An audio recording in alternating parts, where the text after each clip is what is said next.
Are fight fans more of a hindrance to the sport of boxing than they are a blessing? It's a good question. I'm going to start this off by playing this.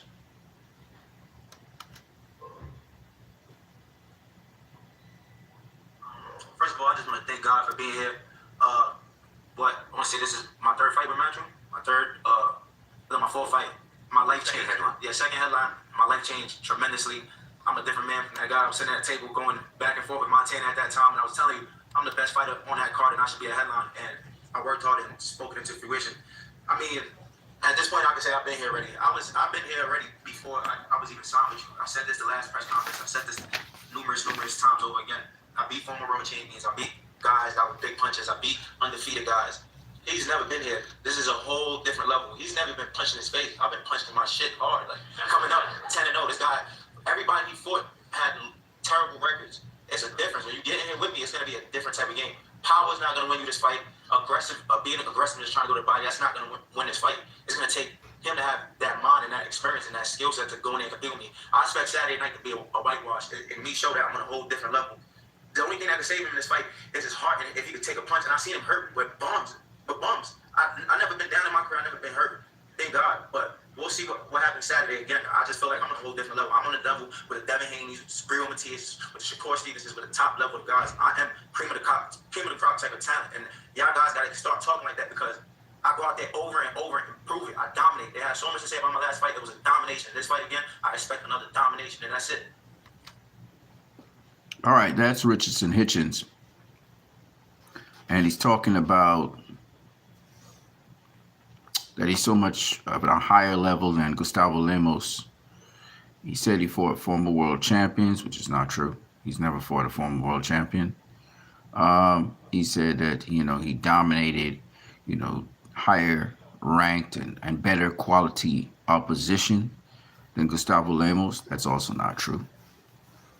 Just because Gustavo Lemos faced a certain set of fighters in Argentina doesn't mean that that's lesser competition. It's just that Hitchens faced more known fighters in the U.S.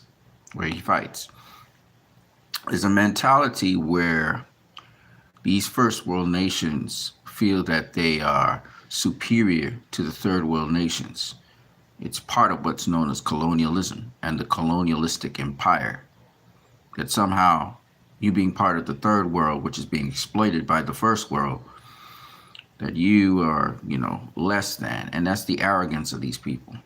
And so Richardson Hitchens came into that fight with arrogance. Now, what does this have to do with fight fans? Well, let's get to it. I'm what you need. You're watching my channel. If you like what you're seeing, you can like, subscribe, and share. If you want to donate, you can donate by PayPal. The link is in the description. Are fans picky about fights to be made or just want to see the best possible fights made, as happens with the UFC? This was a good fight. Richardson Hitchens versus Gustavo Lemos. We'll see Gustavo Lemos again, for sure. He's a player. He had to pay his dues by taking the loss to Richardson Hitchens. Richardson Hitchens had a lot to say before the fight.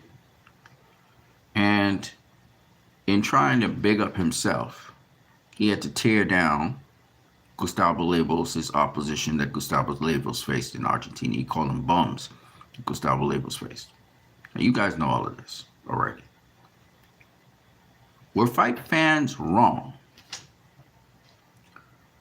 in light of how Richardson Hitchens portrayed himself and portrayed his opposition? Were they wrong in giving him stick for that? Were they wrong for saying he talked the talk, but he didn't walk the walk? This is the question. They say fight fans are picky. They say fight fans are very negative about the sport of boxing. But is there validity in certain criticisms of fighters in boxing? Is there a validity in the looking at truth on what this fight is saying and critically assessing it and realizing it doesn't match up to the truth. Richardson Hitchens said all kinds of things. He said, this is easy money. It's like robbing a bank. That's what he said about the fight with Gustavo Lemos. Turns out, it wasn't easy money. It was a tough fight. I was listening to Hitchens' trainer. I was listening to people who have a stake in Hitchenson's camp. And I understand it's a sort of pushback also to the narrative out there. Hitchenson's trainer said he gave Hitchens a B+ on facing Gustavo Lemos. B+.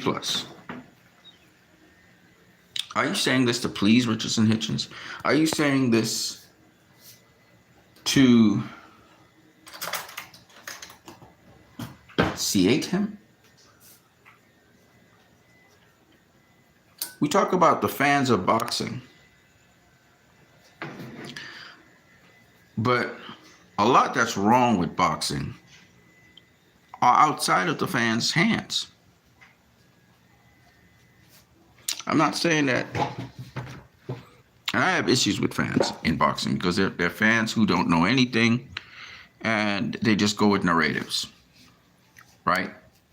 You have fans who are elitists and they feel that their way is the only way, and they try to set the trend or the mark for how boxing should be viewed and seen. So you do have fans like that, and fans are very picky one way or the other. And then you have fans who are fanboys of fighters. So you have all of that going on. But like him or hate him, Richardson Hitchens in the record books is seen as getting a W against Gustavo Lemos. That means he's now lined up as the mandatory of Subriel Matias. Okay? He's lined up as the mandatory for Subriel Matias. I'll show you guys something.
Richardson Hitchens. His trainer said, that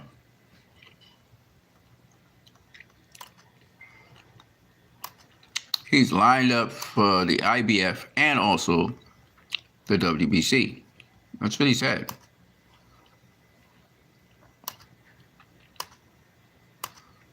I want to show you guys something.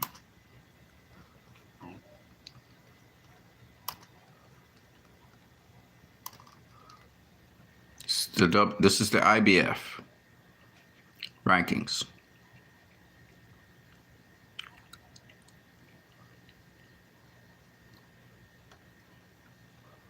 So right now, the number one ranked guy in the IBF at junior welterweight or super lightweight, that guy is Richardson Hitchens.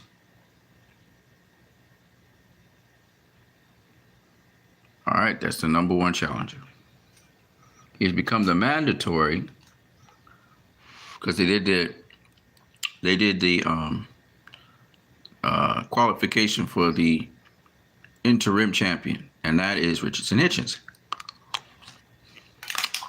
Now, Richardson Hitchens' trainer said that he's also lined up in the WBC. Let's see. See if that's true.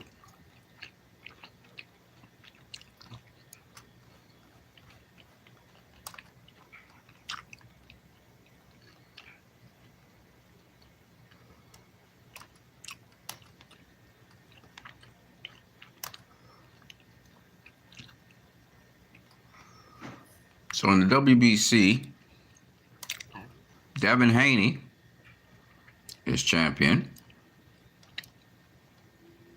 And Richardson Hitchens is silver champion. All right? He's silver champion. And in the actual rankings, you'll see where he lines up.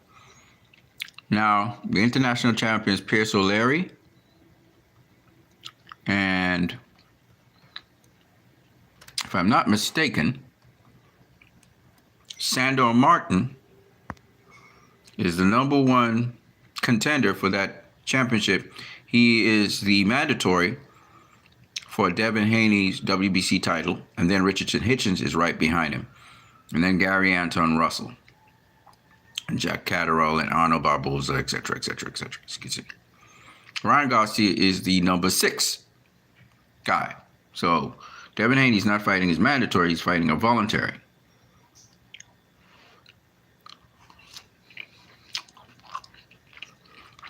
And Ryan Garcia. They are much more deserving. Okay? So that means Richardson Hitchens, why he's talking about Devin Haney, is because he really wants to go the Devin Haney route instead of Subriel Mateus. That's why he just suddenly jumped on Devin Haney and is attacking Devin Haney all the time. Okay? It's because they really want to go the Devin Haney route and fight Devin Haney. But he is right now the mandatory for Subriel Mateus. He's not the mandatory for Devin Haney's championship. It is Sandor Martin. Okay? Now, what does this have to do with fans and pickiness?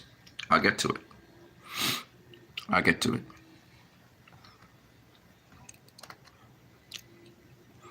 Let's look at the WBA, just to see if he has any shot in the WBA. Now we go to the month of March.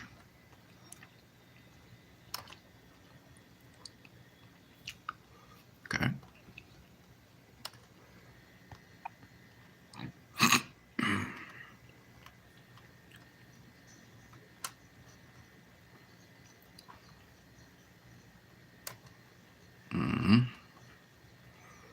Okay, in the WBA, champion is Isaac Cruz, and nothing changed for the WBA, so he's not even ranked in the WBA. You have Kenneth Sims Jr., Alberto Puello was supposed to fight for the championship against, I believe it was Ishmael Barroso. You have Nestor Bravo, but the interim champion is Ishmael Barroso. So Isaac Cruz mandatory right now is Ishmael Barroso. While we're at it, let's look at the WBO. Let's look at the WBO. Hold on a second.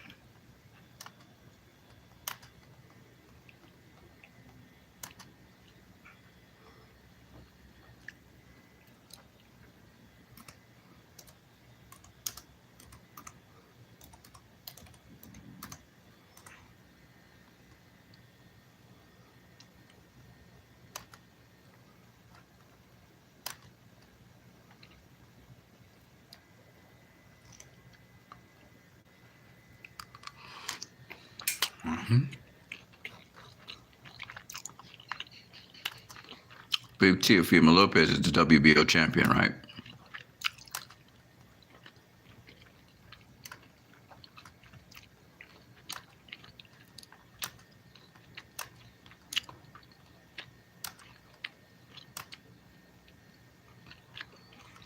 And in the WBO, Arnold Barboza is the mandatory, and has been so for a year or so, of Teofimo Lopez. Alexander Icing says, let's not. Shout out to Alexander. What's up, Alexander? He said, let's not. Not sure what that means. Now, why am I talking to you guys about this? And no, guys, I'm not ego. No, you guys gonna say, hey, you look like ego. No, I'm not ego.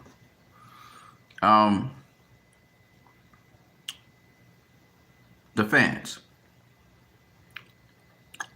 Do the fans have a right to say, because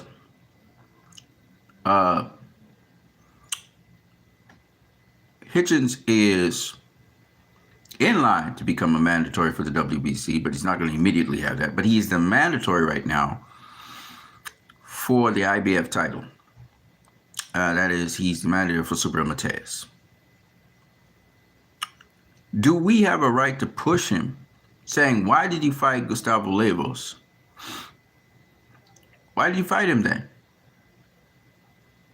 Why are you so adamant that you got the win over Gustavo Lemos when you have no intention of facing Super Mateus? He said that actually in a if you want to hear the words of that, you can hear it. I'm gonna play it for you guys. These are his words. We know last time out against. Thank you, by the way. Maybe a little bit more confidence would be good. But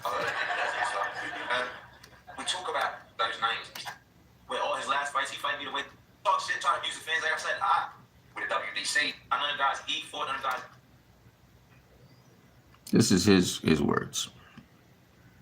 And he did show that, he did something right to get here, and he was coming to a different country. I know, like, his whole energy of his team, everything. I knew he was here to win. I could tell he was here to win. Even watching his fights, like I said, he never been there with somebody like me, but I still had that funny feeling like, all right, this might be one of the nights where we don't know about this guy, so I got to be on edge. And it was a good fight. It was a great learning experience. I've seen him with Champ West a few times. Do you think that has to speak volume on your game? Yeah, definitely. He definitely come with some of the best shots I've gotten hit with since I've been professional. He come with some big shots in the fight, and I took it, I weathered it, and kept fighting. A lot of people have said before that previous fights, especially in his old fights after that, they were quote unquote boring, but you would actually fight. So we got to say the is not crazy. I mean, this just shows the boxing. I mean, I stop somebody.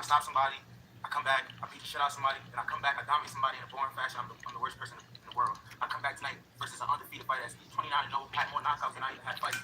And, they want to say, it's Robbie, or he could do this. I see, people want to talk what they want to say. It's damn if I do, damn if I don't. I felt like I won, I don't want to say a comfortable decision, but a decision where I felt deep inside, I knew I won the fight. So I felt like it is what it is. It's back to the drawing board. Just keep getting better. I feel like after this fight, just go back to the drawing board, see who's available. I think that still maybe one more fight before going for world title, get some more experience. That was a great learning experience. I just felt like, since being with my manager, Keith and being with. Okay. Somewhere he boldly said he's not facing Super Mateus.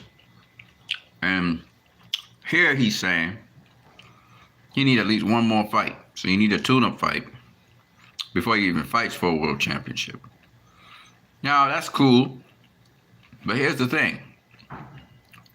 How are we as fans supposed to feel when we keep on getting led on? Keith Thurman versus Costa Zoom. Good fight. We start to salivate for that fight. We're looking forward to that fight, and then Keith Thurman pulls out the fight. Richardson Hitchens versus Super Mateus. Before this fight, I thought Richardson Hitchens had a chance. After this fight, I'm saying, okay, Super Mateus has the advantage. Let's see if Richardson Hitchens can go back to the lab, get his stuff fixed before the hard-fought battle, right? Against Gustavo Lemos, who you clearly didn't know what you were facing. Gustavo Lemos should have gotten the decision. It was taken from him. You get it. So you have your undefeated record. Only for you to say, you're not ready for Super Mateus. Well, we knew that. We saw you fight Super Mateus. We saw you fight Gustavo Lemos. We know you're not ready for that. Now, are the fans wrong to be looking at a guy like Richardson Hitchens and saying you're full of cap? Are we wrong to say that? When your coach is saying, I gave him a B plus on his performance against Gustavo Lemos, are we wrong? Are the fans a hindrance to the sport of boxing by doing this? Or is this really on Richardson Hitchens, talking that talk and not walking that walk, and sending the fans you're sending them down a path you know is a dead end. You're setting them up. I listened to Mickey Bay, and he said Richardson Hitchens, he would like to see Richardson Hitchens versus Subriel Matias. And really, why are you fighting an eliminator to become a mandatory contender for the IBF title if you have no intention of facing the champion there? Why is the whole system rigged? And this is what fight fans don't like. Why is the whole system rigged to favor certain fighters, to cheat other fighters out of the right to face the better suited fighter to face the IBF title? So what if Richardson Hitchens had lost that fight? So what? Right? At least Gustavo Lemos would have taken on the challenge of facing Subriel Matias. At least we would have got that. We are robbed of that opportunity because this guy never intended to face Subriel Matias. He was trying to use it as a platform to look good, which he didn't look good in. He was trying to use it as a platform to face Devin Haney, which he was calling out and speaking. Suddenly his hostility started coming to play because politically he knows he's going to be a contender of Devin Haney down the road. He really got in for the WBC title, but he's using this as leverage to get there. And this is the dirty politics of boxing, waste our time. Now, once upon a time, guys used to be happy to get into that position because they get a chance at the championship. That's once upon a time. Today, so-called business of boxing, guys are trying to position themselves with no intention of facing the champion. In other words, let me see if I can put this in plain fight fan language. Richardson Hitchens intends to duck Subriel Matias after being put into the mandatory position to face Subriel Matias.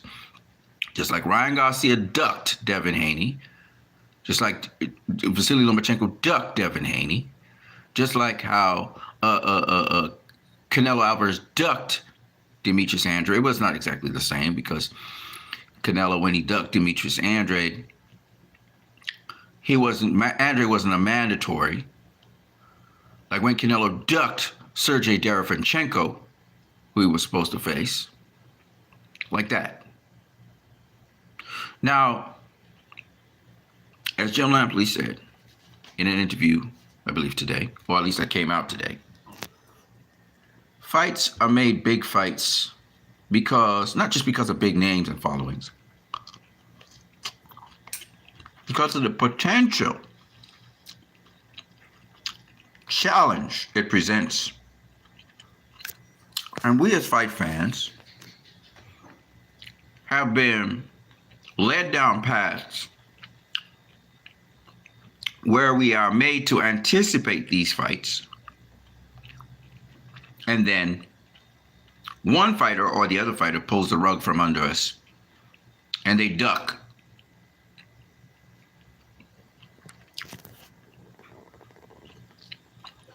Ryan Garcia versus Devin Haney is not particularly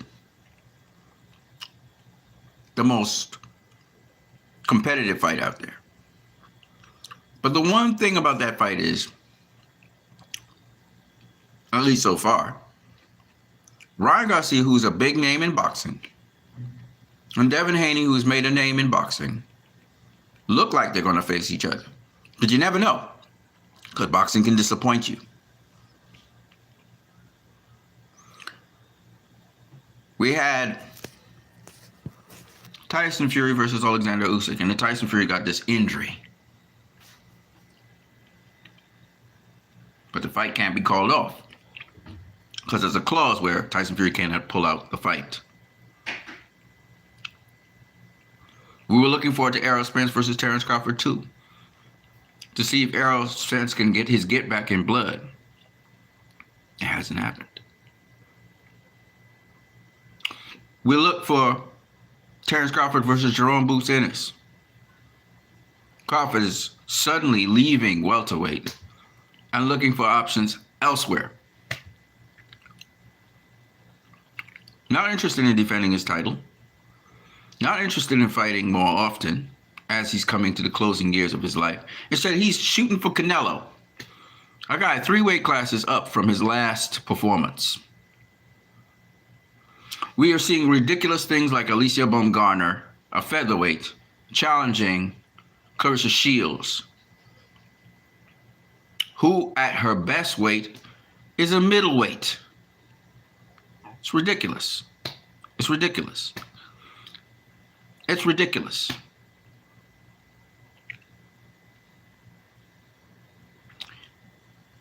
Alicia Baumgartner needs to get opponents.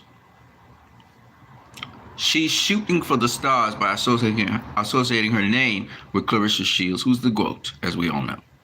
We look at Clarissa standing next to Alicia Baumgartner. Clarissa looks like the Incredible Hulk. Okay? She's just so much bigger than Alicia. Make this make sense, people. Make this make sense. Are you saying that we as fight fans we're retarded, we're stupid? I mean, what are you really doing? This is what I can't understand.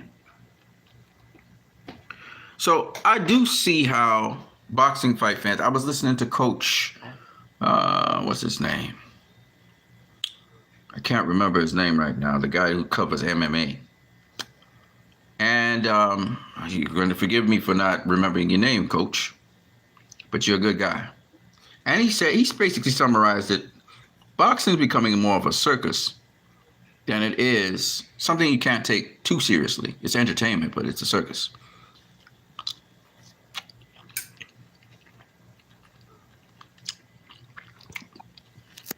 Than it is a sport. Shout out to Fight Hack.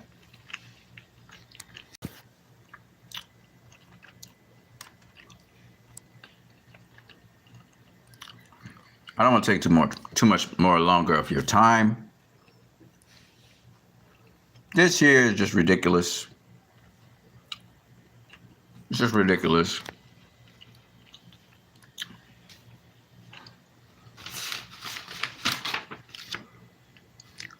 Now, how can you discern when fans are being facetious or emotional, and when what they're saying makes sense? Well, that's why facts matter. Facts matter. You notice I came from a factual perspective. Then I made my point.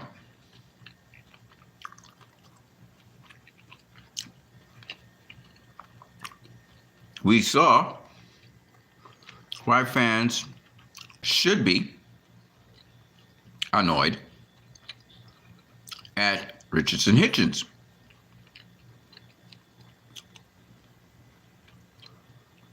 He is the #1 mandatory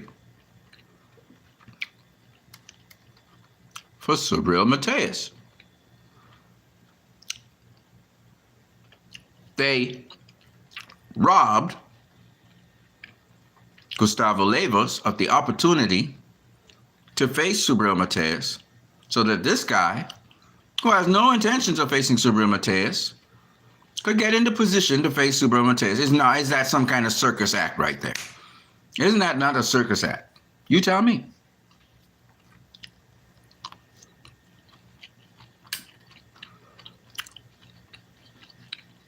You tell me.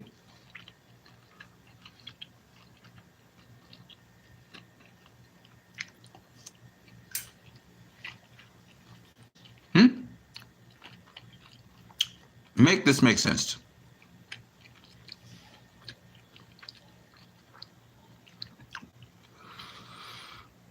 I have seen time and time again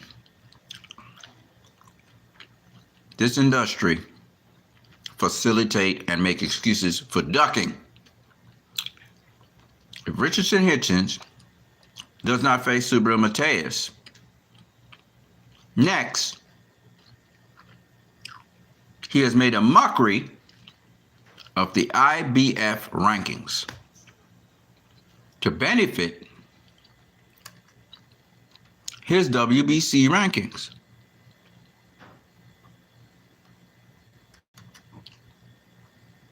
This is why he did it.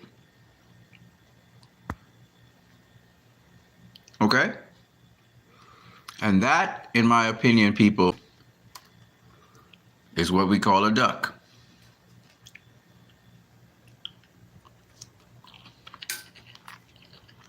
Okay? What does he have to lose by facing Subriel Matias, ladies and gentlemen? Well, he's thinking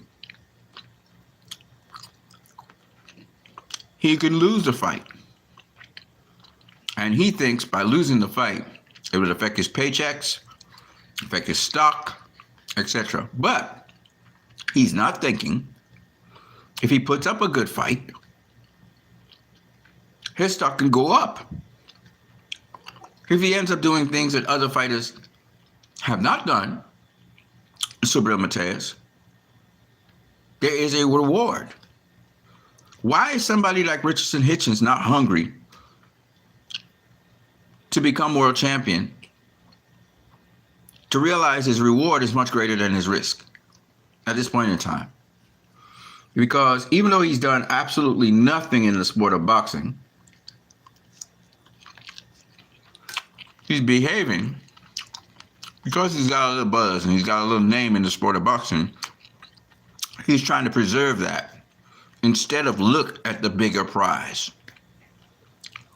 Now, let me be real with you guys.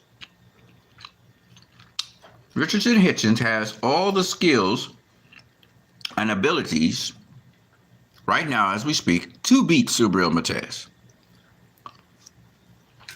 But do you know why right now he won't beat Subriel Matias? Because of his mindset. His mindset.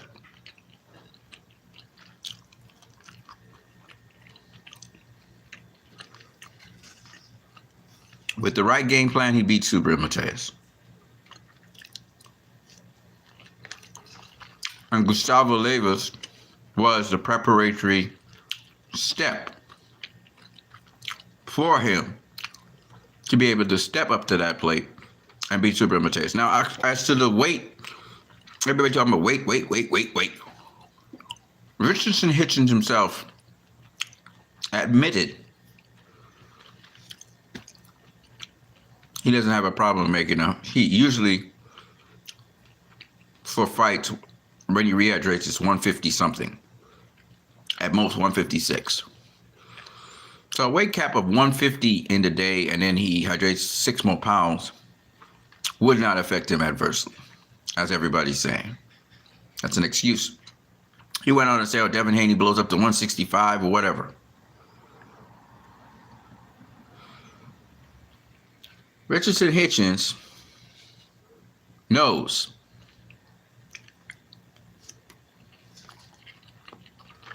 he knows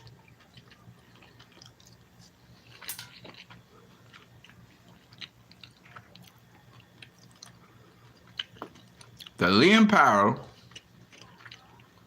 from Australia, who's not even ranked as high as him, is going to give Subriel Matias a run for his money. And though I don't see it completely, mainly because Liam Powell, his style is to, sort of like Regis Prograis, come forward and try and beat down a guy. One of them bucks and turn the guy and pick his shots. Fight smart. Powell can do that. He has a good chance against Matias. You have to turn Matias. You can't have Matias right in front of you. He's big and he's strong. Your goal is not to try to outblast him. Your goal is to outplay him, outsmart him, outmove him. You can do that, you'll win the fight.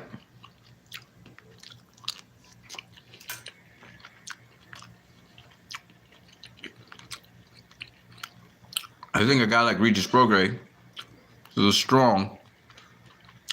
I think Prograis, he's a good match for Matias. Paro has similar attributes that Prograis has, but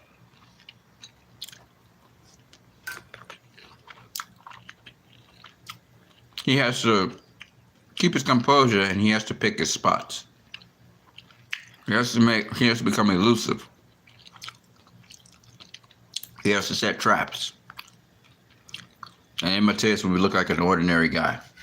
He gets out box.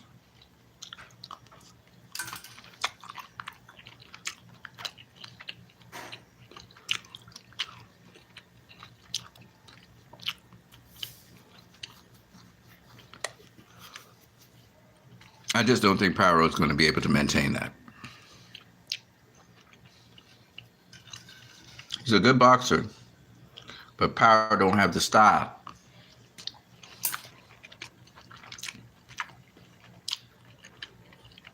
To be able to give Matias that run for his money. Regis is strong, you know. Regis is strong. Let me get into more of what I really want to say to you guys.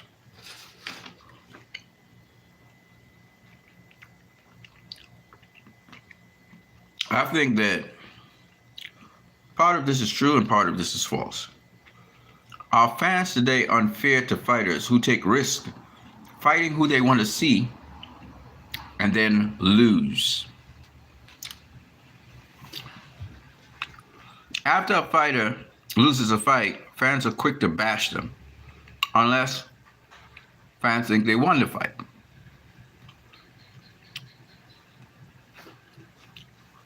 I think that's unfair.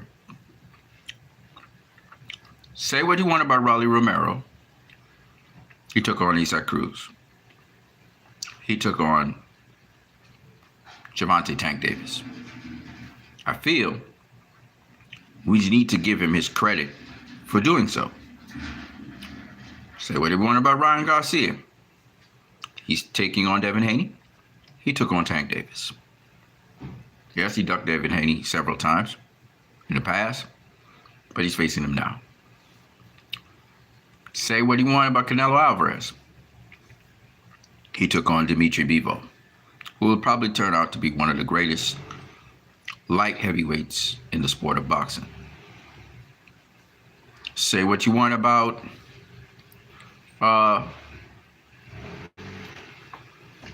Stephen I forgot his name is.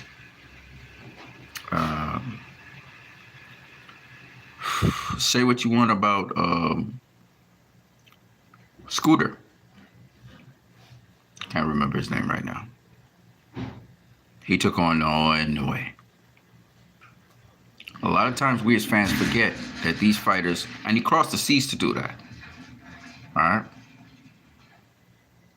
Anthony Joshua took on Andy Ruiz. on short notice. Um,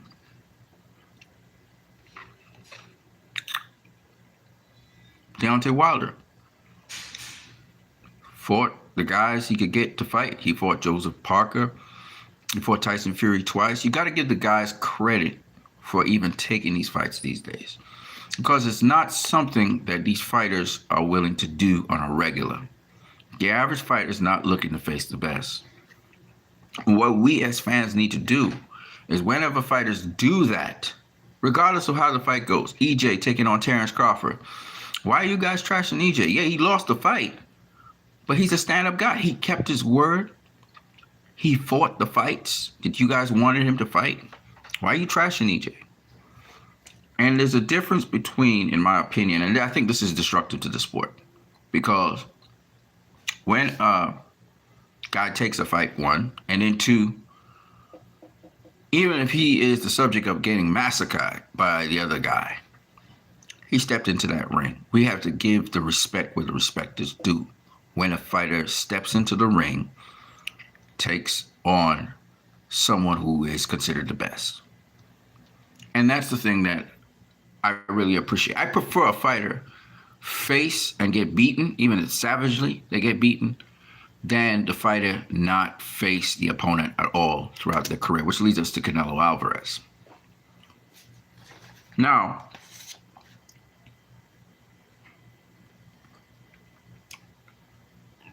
a lot of fans, and this is a problem, are illiterate on boxing and very easily led by establishments and by status quo. This is a bad thing in the sport of boxing. We see more fan literacy, thanks to certain channels. But there's still a lot of illiteracy about the sport of boxing. And the real fun part of boxing, in my opinion, is the hidden things that we as fans don't really see in fights, and the preparation that is involved, the discipline, the mundane, as they say. And it is something that I believe makes fans a liability, because empty vessels tend to make the most noise. And so people who know less about boxing continue to echo sentiments about the sport that they know nothing about. So, for example, and, in the sport of boxing, there's betting just like any other sport. So let's give a hypothetical setup here. Let's say Deontay Wilder has to go out there and face Alexander Usyk. No, that's too easy. Let's say Deontay Wilder has to go out there and face, let's see, I don't know, Anthony Joshua. I wouldn't say Anthony Joshua even, because if we say Anthony Joshua, Andrew Johnson's been kind of on a roll of late. Let's say he faces, he already faced Joseph Parker, so I can't say Joseph Parker.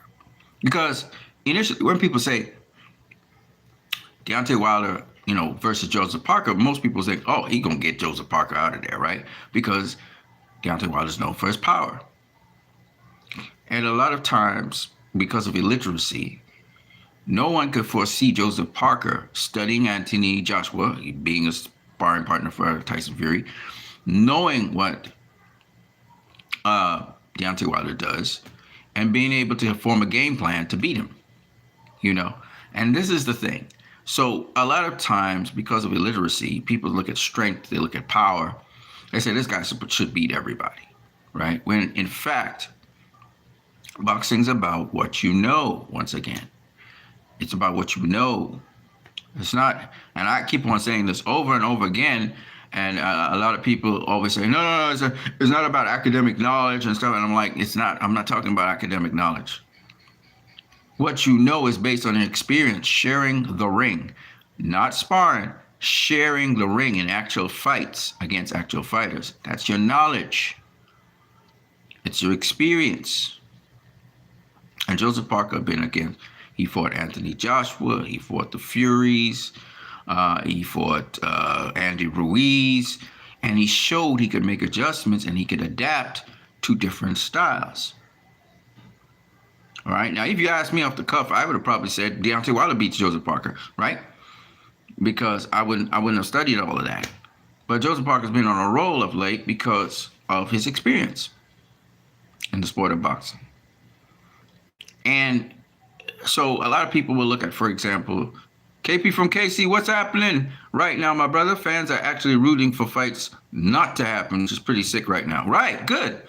So the ducking mentality has really become now, because they talk about the finances of boxing, which is really sad, which we're going to get to. Those are not fans; those are fanboys. Let's clarify this. There's a difference between a fan and a fanboy. A fanboy has his favorite fighter and will do whatever. He's very loyal to his favorite fighter, and he'll do whatever to ensure that his favorite fighter doesn't lose, doesn't look a certain way. Exotic Duck says, do you like ducks?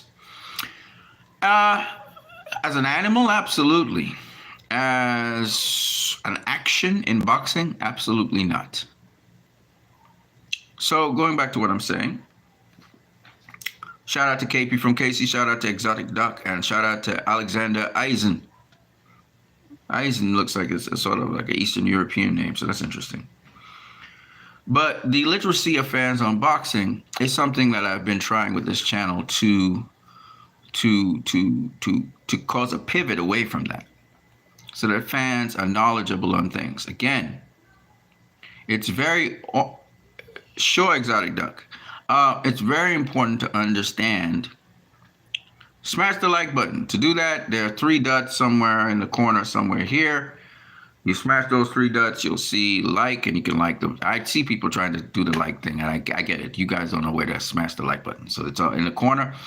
Also, you can donate via PayPal. Let's get back to what we're saying. So a lot of times, fans don't really know the sport like that. And because there's certain narratives in the sport of boxing, it causes people to go with the narrative because they don't know any better, right?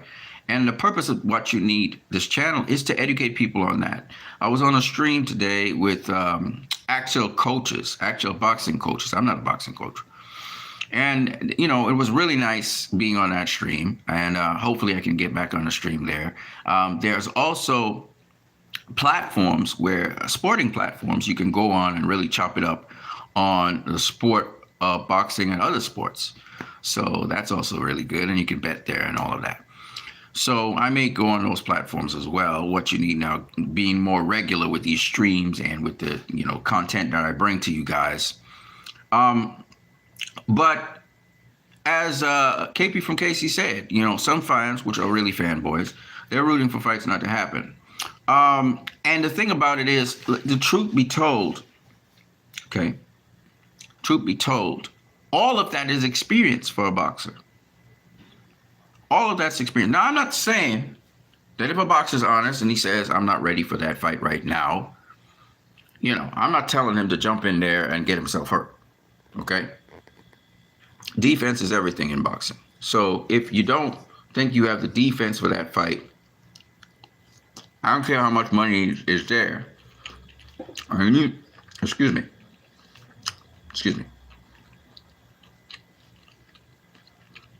And you're not ready for that fight, then it makes sense to not take it, okay? But having said that, a lot of boxers use that as an excuse not to take a fight, okay?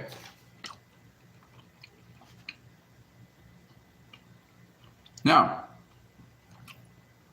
another thing is, certain fans are too arrogant and bad talk the sport when it does not suit their taste. A lot of times people talk things which are not facts, and they say they're facts. For example, they say that casuals and the general public do not appreciate the sweet science, but like action-packed fights. That's what the fans want. That is a lie. A lie. How do we know this? Floyd Mayweather stands in the face of all of that. Floyd played chess, not checkers. He had a little pizzazz and style. And people paid to their wazoo to see him. The highest grossing fight to this day in the sport of boxing is Mayweather versus Pacquiao, which people paid to see. So, no, it is not the casuals and the general public only want to see Rock'em Sock'em Robots. No, it is this. And this is something Jim Lampley actually nailed on the head. When you have two titans in the sport of boxing, the best versus the best, people get excited, especially if these boxers have a reputation and a popularity. I will be doing another stream in a couple of minutes, which I have to do with the most lucrative fights for this year. Upcoming lucrative fights for this year. And I'm going to show you something. And these lucrative fights they're not necessarily what is actually happening. It may be lucrative fights that could possibly happen. I want to keep that. And I want to show you something because it's very important for people to understand why the best versus the best in boxing, even to this day, will always bring forth the most lucrative fights. Always. And it's something that you can do, you can be popular on social media. You can be, you can have a tremendous fan base. All of that's cool. You can have countries behind you. That's cool. But to get the biggest possible fights, they have to be fights that the public perceives. The people, they need to know, but more importantly, the public needs to perceive that these are competitive fights or a big threat to the other fighter that's big out there that seems to be unstoppable. That is the most important thing. And no metric is going to tell you that. And so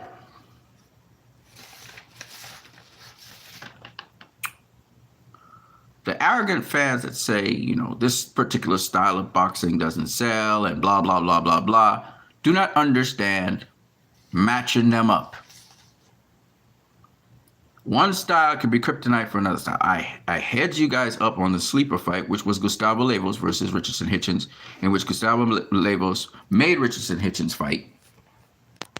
Made him fight. Made it a much more exciting fight than a lot of Richardson Hitchens fights. Right? It was a very exciting fight. In fact, let's point out points. The guy who was in control of that fight was Gustavo Lemos. So he was the ring general. The guy who actually landed the effective punches most of the rounds was Gustavo Lemos. So he had effective aggression for most of the fight. The guy who landed the more clean, effective punches was Gustavo Lemos. Even though Richardson Hitchens was sharp, he wasn't landing a lot of his punches as much as people think. So of the three criteria, I didn't talk about defense, but of the three criteria, I think Gustavo and Richardson Hitchens' defense were about the same. But of the three criteria, Gustavo Lemos had those three criteria. So how is it that Gustavo Lemos lost that fight? I'm not saying that the fight wasn't close. It was a somewhat close fight. It was somewhat close. It was competitive. Richardson Hitchens had his moments. But they were not as often as he usually has. And also, he got hit a lot more than he ever had in his entire career. Okay? Based on those criteria, Gustavo Lemos should have won that fight, right? And my point being, it was an exciting fight. Much more exciting fight than most Richardson-Hitchens fights. That's the point. Now, they'll make the excuse Richardson-Hitchens, it was an exciting fight, and, you know, he gave you guys what you wanted to see. No, he didn't give anybody anything. Gustavo Lemos is the reason why that fight was exciting. Gustavo Lemos' style, he's called Electrica, because his style is exciting. Okay? Hitchens was on the receiving end a lot of that punishment. I'm coming up to an hour, so let me run through this really quickly.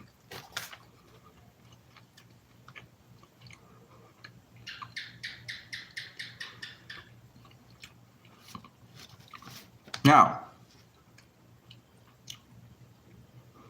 there are fans who complain about the sport of boxing, but they do nothing to help change it. For example, if there's a good fight coming up, instead of stealing it for free, pay for it. Save up your money so you can pay for the fight. Put your money together and have a fight party. Everybody puts money together and pay for the fight. If you are somebody who doesn't like certain matchups and certain fights, don't buy it. Don't buy it. That way, your purchasing power helps. But we are finding out that a lot of fight fans, online and offline, don't pay for fights anyway. They don't love the sport like that. They don't finance the sport. Usually the empty vessels that speak the most, they don't support the sport. Right? Some of them don't have the money to do it, but a lot of them just don't try to make the effort. So if you want to see changes in a sport, then you should be active. And I would like to leave a link that Teddy Atlas has in his streams and in his podcast where you can make some change.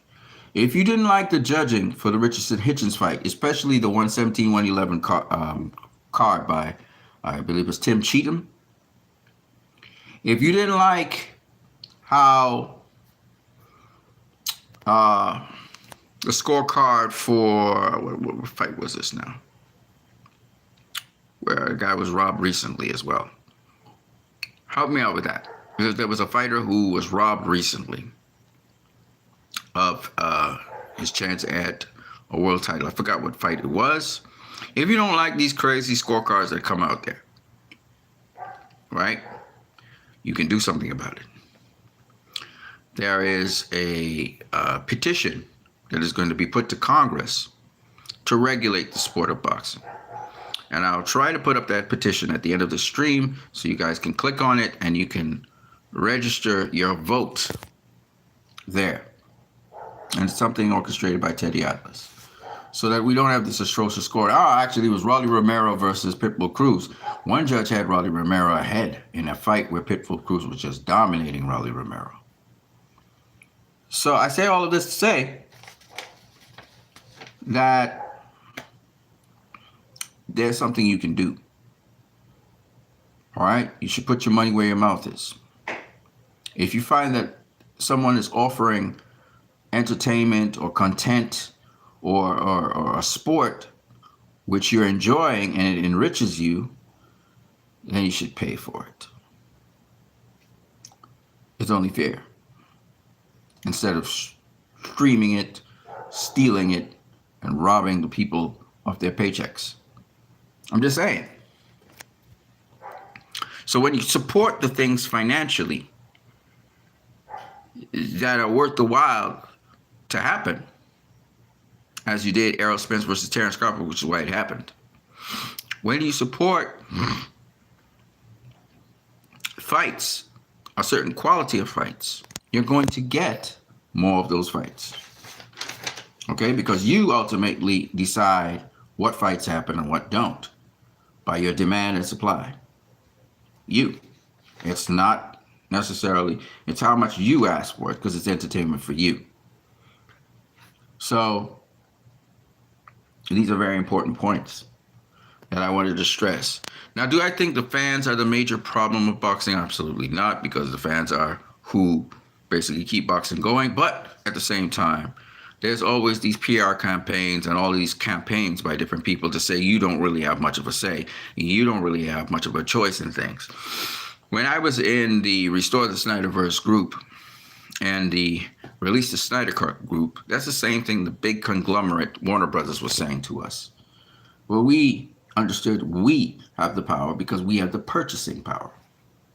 And we were able to make that change. We put our money where our mouth was, and we did not support stuff that we were not interested in, that they were trying to shove down our throats. And we supported the things we were very interested in. And that's how we got the Snyder Cut. And that's how we're still fighting this long battle to restore the Snyderverse. But that's how we're going to ultimately have it in the end. We're going to have our way because this is what we want. The demand is for that. And if you ignore the demand, then you're foolish. And there's some people who do. So I'm saying this to say that it's achievable and you guys can do it. The power is in your hands. But you have to pay for things. So if you're not buying anything and you're just here trolling and you look at the fights for free, I'm not speaking to you because you're not a factor in the equation. But if you are paying for things and you're paying for certain fights, or there are some boxing fans that watch everything, so they pay for everything and they watch everything. That's not good. It's not good. You guys, just like fans of Warner Brothers and so on, and DC, you guys kind of make it hard for other people to really do their campaigns, because if you're just supporting everything, you don't care, you're just supporting everything, then they'll give you anything. They'll give you garbage. They know you're supporting. And you have to learn to discipline yourself to say, this is not what I want. I'm not paying for this. As a consumer, you have to decide. You're not a mindless consumer. And if you know boxing that well, then why are you paying for things that you don't need to see? And some of them will say, well, look, I pay for it because I cover it, and I want to cover everything. No. If you have to make a certain concerted attempt to say, this is not a fight I want to see. This is nonsense. This is a circus act. This is a sideshow. This is not real boxing. That's how you actually make a difference with your wallet. But if you're gonna just watch everything like Joe Habib is and other people, not to put Joe Habib on blast, but you just want to watch everything, well, okay. Then you're not interested in change. Proactive things are like this. 1, you're still supporting the sport of boxing when there are good fights. 2, you're not super picky. If you get the fight that you want, forget about the undercard, all that. You'll pay whatever. 2, you talk about judging, atrocious judging and stuff. Well, Teddy Atlas has something out there which can make a change. We just need petitions. We need people to sign a petition. You don't have to pay any money or anything. Sign a petition. There are ways for you as fans to give feedback in this day of social media, meaningful feedback back to these companies so they can know, and these corporations and these promoters and so on, so they know they need to step up their content. Especially in the streaming world, which is even closer to social media with these apps. So that's what I got for you guys right now. I'm what you need. I used Richardson Hitchens as an example, but I could easily use Teofimo Lopez, Raleigh Romero, even Ryan Garcia as examples where these guys have ducked the smoke when it really is in their favor to embrace the smoke, win, lose, or draw, because it adds to your experience. You don't become a great boxer by fighting duds. You become a great boxer by fighting great boxers. And so that's important. And I know people say timing is everything, but you have to, Canelo Alvarez versus David Benavidez. That's a fight that should happen. Should have happened already. The longer Canelo waits, the better David Benavidez will get. Maybe that's what Canelo wants. Who knows? Nah, he don't want to face David, but he will have to. If the demand is high enough, he'll have to. So that's what I got for you guys. I'm what you need. Peace. There's another stream coming. Hopefully, we can get that on the road. Don't forget you can donate via PayPal. The link is in the description if you so wish to support. Again, donation. You don't have to. Okay? Catch you guys later. Peace.